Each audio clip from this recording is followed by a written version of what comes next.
शिवराज सरकार प्रदेश के हर वर्ग के विकास के लिए प्रयास कर रही है। इसी कड़ी में आज सीएम हाउस में विमुक्त, घुमक्कड़ और अर्ध घुमक्कड़ जनजाति पंचायत का आयोजन किया गया। इस मौके पर सीएम शिवराज सिंह ने घुमंतु और अर्ध घुमंतु के आर्थिक और सामाजिक विकास के लिए कई योजनाओं का ऐलान किया। उन्होंने कहा, घुमंतु और अर्ध घुमंतु जनजातियों के लिए सरकार योजनाएं बनाएंगी, जिसके तहत उन्हें बैंक से लोन दिया जाएगा, जिसका ब्याज प्रदेश सरकार भरेगी। सीएम शिवराज सिंह ने प्रदेश में 31 अगस्त को विमुक्ति जाति दिवस के रूप में मनाए जाने का ऐलान भी किया। साथ ही विमुक्त, घुमक्कड़ और अर्ध घुमक्कड़ जनजातियों के लिए मंत्रालय बनाने की बात भी कही। उन्होंने कहा, अब अपराध होने पर केवल अपराधी का नाम लिखा जाएगा, किसी की भी जाति का नाम नहीं लिखा जाएगा। उन्होंने मकान निर्माण के लिए पीएम आवास योजना के तहत घुमंतु और अर्ध घुमंतु जाति के लिए विशेष अभियान चलाने का भरोसा दिया। बच्चों को शिक्षित बनाने के लिए सरकार की योजना पर सीएम शिवराज सिंह ने कहा, सर्वोदय और ज्ञानोदय स्कूलों में बच्चों के लिए सीटें आरक्षित होंगी। यही नहीं, घूमने वाली जाति के बच्चों को एक ही एडमिशन के आधार पर दूसरी जगह भी पढ़ने की व्यवस्था की जाएगी।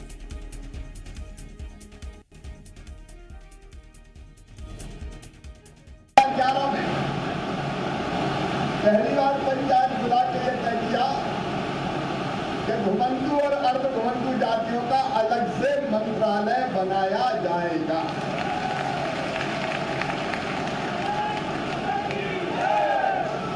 और आज राम ग्रामीण प्रधानमंत्री है, और आज मैं फिर ये कह रहा हूं, ये विभाग मंत्रालय आधा अधूरा नहीं रहेगा। आपके संपूर्ण कल्याण के लिए पूरा मंत्रालय बनाया जाएगा। पुलिस को भी अधिकार नहीं है कि जाति विशेष के नाम पे पकड़ ले, बंद कर दे, जैसा कह रहे थे अभी रवि जी। अपराधियों पर कार्रवाई हो, कोई बात नहीं है, लेकिन निर्दोष की तरफ कोई उंगली उठा के नहीं देख पाएगा, ऐसी व्यवस्था की जाएगी। जितनी सरकारी भर्तियां होगी आने वाले कुछ ही महीनों में 1 लाख सरकारी भर्तियां की जाएगी। उसकी तैयारी हो गई हर एक विभाग, एक विभाग से हम शुरू कर रहे हैं। इन परीक्षाओं में जो बच्चे भाग लेंगे उनकी ट्रेनिंग की व्यवस्था हो जाए, यथासंभव इसकी हम कोशिश करेंगे। घुमक्कड़, अर्ध घुमक्कड़ जनजाति समाज के हित में शिवराज सरकार के ऐलान पर बीजेपी ने कांग्रेस की कमलनाथ सरकार को घेरा। बीजेपी ने कहा, कांग्रेस काल में कमलनाथ ने सारी योजनाएं बंद कर दी थीं, जिन्हें शिवराज सरकार दोबारा शुरू कर रही है। तो वहीं पूर्व मंत्री पीसी शर्मा ने कहा, जनजातीय समूह का सबसे ज्यादा विकास कांग्रेस पार्टी ने किया। बीजेपी सरकार में आदिवासी सुरक्षित नहीं। साथ ही बीजेपी के आरोपों से कांग्रेस ने इनकार किया। इनके लिए तमाम प्रकार के जो सामाजिक आर्थिक जरूरतें हैं उनका पूरा करने के लिए प्रावधान किए, और लेकिन जैसे ही सरकार बनी कांग्रेस की, कमलनाथ सरकार, बंद कर दिए सारी योजनाएं, सारे कार्यक्रम, इनके उत्थान और विकास के जितने भी प्रकार के कल्याणकारी योजनाएं थी बंद कर दी। 9 अगस्त को विश्व आदिवासी दिवस था। आदिवासी दिवस में छुट्टी की। किसी का जन्मदिन है तो एक उस मर्जे टोले के अंदर 1 क्विंटल राशन मिलेगा। तो ये घर घर जाके वहाँ किया कमलनाथ जी ने। और ये घुमक्कड़ जाति और जो समूह हैं, इनके लिए अगर सबसे पहले किसी ने किया था तो कांग्रेस ने किया था, लेकिन आज पूरा मध्य प्रदेश घुमक्कड़ हो गया, किसी के पास रोजगार नहीं है। एक तरफ बिजली कटौती को लेकर बीजेपी विधायक अपनी ही सरकार पर सवाल उठा रहे हैं, विश्वास सारंग कमलनाथ सरकार को जिम्मेदार ठहरा रहे हैं। वहीं सूबे के ऊर्जा मंत्री प्रद्युम्न सिंह तोमर का कहना है, एमपी में बिजली कटौती नहीं हो रही है। तोमर ने बिजली कटौती की बात करने वालों को झूठा बता दिया। जी मीडिया से चर्चा में ऊर्जा मंत्री ने कहा, मेंटेनेंस के कारण पिछले 2 दिनों से कटौती हो रही है। वहीं कोल इंडिया की तरफ से सप्लाई नहीं होने के सवाल को भी प्रद्युम्न सिंह तोमर ने नकारा। ऊर्जा मंत्री ने कहा, खदानों में पानी भरने के चलते कोयले की सप्लाई नहीं हो रही। विपक्ष के आरोपों को मंत्री जी ने सत्ता जाने की बौखलाहट बताया।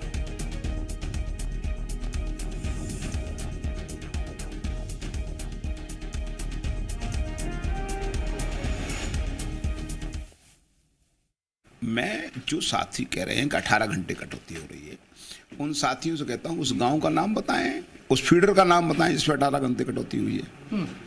मैं उनके साथ चलता हूँ। अगर उनकी बात सत्य है तो जो वो नहीं, समाज बैठ करके वहीं की पंचायत के लोग बैठ करके जो सजा देंगे उसको भुगत लेंगे। हम झूठ बोलकर राजनीति करने में विश्वास नहीं करते, हम छलावे में विश्वास नहीं करते, हम वास्तविकता में जिंदा रहना चाहते हैं। मेंटेनेंस के लिए गई हैं तो उनके कारण उत्पादन कम मिला।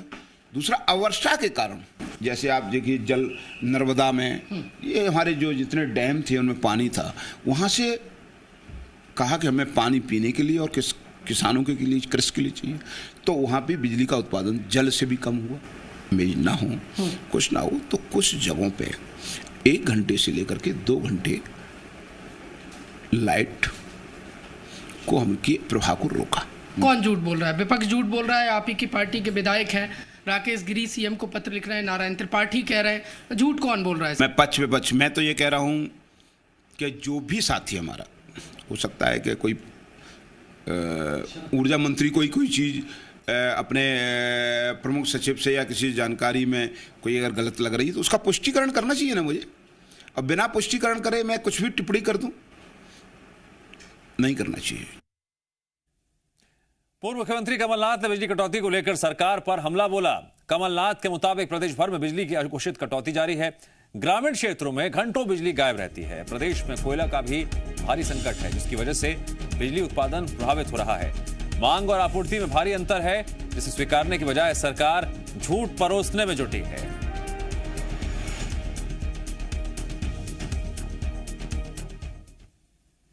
राजगढ़ में घोषित बिजली कटौती को लेकर कांग्रेस विधायक बापू सिंह तंवर के नेतृत्व में कार्यकर्ताओं ने प्रदर्शन किया। झांझ मंजीरा बजाते हुए कांग्रेस बिजली विभाग के अधीक्षण यंत्री कार्यालय पहुंचे। दीवारों पर सरकार के खिलाफ नारे लिखे। कार्यालय के मेन गेट पर ताला लगा दिया गया था, उसके बाद वहीं धरने पर बैठ गए।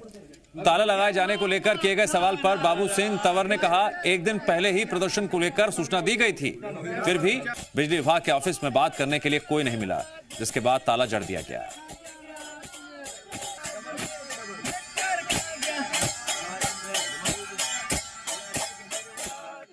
आपके दफ्तर में जन सुनवाई के लिए आए और आप भाग नहीं सकते उससे।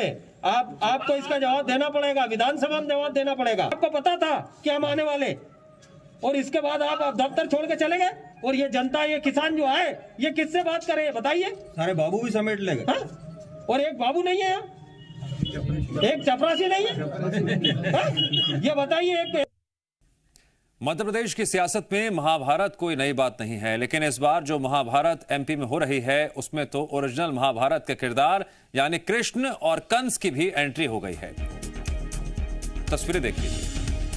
मध्य प्रदेश कांग्रेस दफ्तर के बाहर एक पोस्टर लगाया गया है और यही पोस्टर अब प्रदेश के सियासी गलियारों में चर्चा का विषय बना हुआ है। इस पोस्टर में सीएम शिवराज और पूर्व सीएम कमलनाथ की तुलना महाभारत के किरदारों से की गई है। मध्य प्रदेश कांग्रेस मुख्यालय के बाहर एक पोस्टर चर्चा का विषय बना हुआ है। चर्चा का विषय इसलिए बना हुआ है क्योंकि पोस्टर में संवैधानिक पद पर आसीन मुख्यमंत्री शिवराज सिंह चौहान को कंस के रूप में दिखाया गया है। पूर्व मुख्यमंत्री कमलनाथ को कृष्ण बताया गया है, तो मुख्यमंत्री शिवराज सिंह चौहान जो संवैधानिक पद है, जिसकी एक गरिमा है, उस गरिमा को इस पोस्टर के जरिए तार तार किया गया है। जो मनुष्य है, जो दिन भर अन्याय, अत्याचार और अपराध करता रहता है, उसे कृष्ण बना रहे। मनुष्य को मनुष्य रहने दो, वो ज्यादा बेहतर है। कंस सत्ता हत्याने के लिए अपने भांजों का भी वध कर देता था, वैसे ही कांग्रेस ने अनेक लोगों को मार डाला है। बेरुपिया बनकर ढोंग न रचें कमलनाथ जी, बुढ़ापे में थोड़ा सा धैर्य रखिए। बहुत सत्ता का भोग लिया, अब भगवान बनने की कोशिश मत करिए। भगवान कृष्ण मदद करते थे लोगों को, तो इसी तरह कमलनाथ जी मदद, इसलिए भगवान कृष्ण के रूप में आएंगे। और मामा कंस मामा ने न बच्चियों को बचा पाए, न बेरोजगारों को, न किसानों को, और न आम आदमी को। तो निश्चित तौर पर ये कंपैरिजन होगा, ये कंपैरिजन है। आज जनता के अंदर ये कंपैरिजन है, जन जन में है।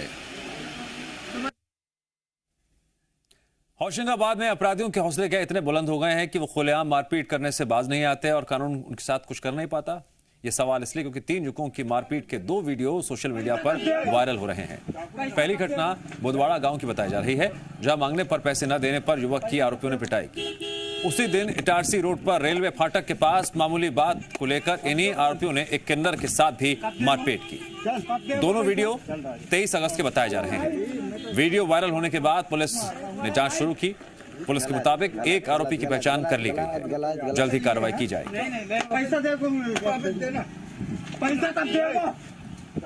वीडियो का देखे घटनास्थल क्लियर करके फरियादी संपर्क करके कार्रवाई की जा रही है, की जाएगी कार्रवाई। नहीं, अभी तो फरियादी से संपर्क नहीं हुआ है। ये वीडियो अभी मुझे जानकारी में आया है, तो टीम गई है और फरियादी संपर्क करके किस तो उसके साथ मारपीट हो रही है और जिसने मारपीट करी उस पर प्रभाव। मध्य प्रदेश में एक बार फिर पंचायत और ग्रामीण विकास विभागों के 70,000 संविदा कर्मचारी हड़ताल कर सकते हैं। पन्ना में संविदा कर्मचारी संघ ने प्रेस कॉन्फ्रेंस की और सरकार को चेतावनी दी, अगर 200 निलंबित और बर्खास्त कर्मचारियों की बहाली नहीं की गई तो 3 सितंबर से हड़ताल और प्रदर्शन करेंगे। संविदा कर्मचारी संघ के प्रदेश अध्यक्ष अजय तिवारी ने कहा, पंचायत एवं ग्रामीण विकास मंत्री ने अपने वादे पूरे नहीं किए। 20 अगस्त तक सभी निलंबित और बर्खास्त कर्मचारियों अधिकारियों को बहाल करने का वादा किया गया था, लेकिन अभी तक कोई कदम नहीं उठाया गया। अगर 3 सितंबर तक मांगे पूरी नहीं होती हैं तो मजबूरन प्रदर्शन के लिए बाध्य होना पड़ेगा। तौर पे शासन से ये मांग करेंगे कि हमें जो आपने आश्वासन दिया था, हमारी हड़ताल स्थगित की थी और उस पर आप तत्काल कहीं ना कहीं से मध्य प्रदेश के कलेक्टर्स के लिए पत्र जारी करवा करके हम लोगों को, चूंकि आपने आश्वासन दे करके हड़ताल स्थगित की थी और हम उन लोगों को कहीं ना कहीं जो हमारे साथी हैं उनको, जो हमारे भाई बहन हैं, उनका कहीं ना कहीं निष्कासन समाप्त हो और वो शासन के जो पंचायत एवं ग्रामीण विकास की धुरी है उस विकास में कहीं ना कहीं सहायक बन सके। विदिशा की सतपाड़ा सहकारी सोसाइटी पर किसानों ने फर्जीवाड़े का आरोप लगाया। कलेक्टर से शिकायत करने पहुंचे 1 दर्जन गांव के करीब 200 किसानों का आरोप है, कर्ज चुकाने के बाद भी उन्हें दस्तावेजों में दोबारा कर्जदार बना दिया गया, जबकि कर्ज चुकाने के दस्तावेज भी उनके पास मौजूद हैं।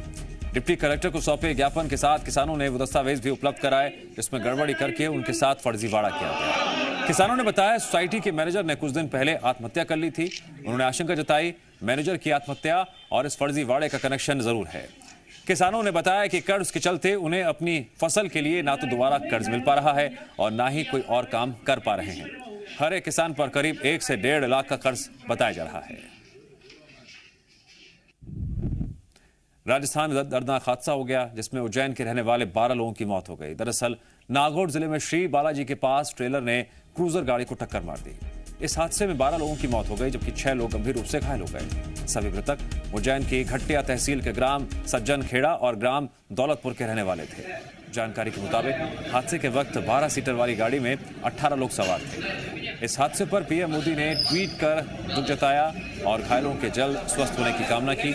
उधर सीएम शिवराज सिंह ने ट्वीट कर पीड़ित परिवारों के प्रति संवेदना व्यक्त की, साथ ही मृतकों के परिवारों के लिए 2-2 लाख रुपए दिए जाने का ऐलान किया और घायलों का इलाज सरकारी खर्च पर चलाए जाने की घोषणा की। उज्जैन के एसपी और कलेक्टर नागौर प्रशासन के संपर्क में है। कलेक्टर ने बताया, घायलों का इलाज चल रहा है, मृतकों को लाने की तैयारी है। पीड़ित परिवारों को हर संभव मदद दी जाएगी। कलेक्टर के मुताबिक मृतकों में कुछ आगर जिले के हैं।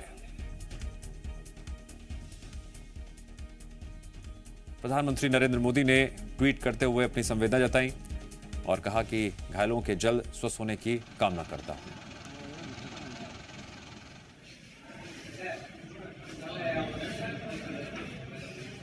और यहाँ के 4 लोगों की आइडेंटिफाई हुए हैं जिनका एक्सीडेंट हुआ है। इनमें से कुछ की हालत गंभीर है, कुछ की डेथ भी हुई है। बाकी मेरे और एसपी साहब के द्वारा यहाँ पर जैसा माननीय मुख्यमंत्री जी के आदेश थे आके हम लोगों ने परिवार को संबल प्रदान किया है। जो वहाँ पे घायल हैं उनका इलाज ठीक ठाक चल रहा है। वहाँ पे जो प्रशासन है, वहाँ का जो हॉस्पिटल मैनेजमेंट है, उससे हम लोग लगातार टच में हैं।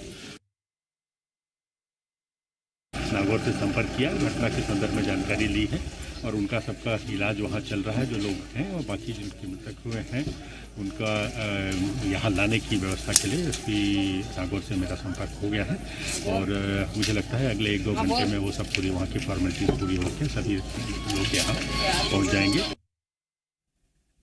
भोपाल में घंटे की झमाझम बारिश से जनजीवन अस्त व्यस्त हो गया। हबीबगंज अंडर ब्रिज पानी से भर गया, जिसमें कई गाड़ियां फंस गईं।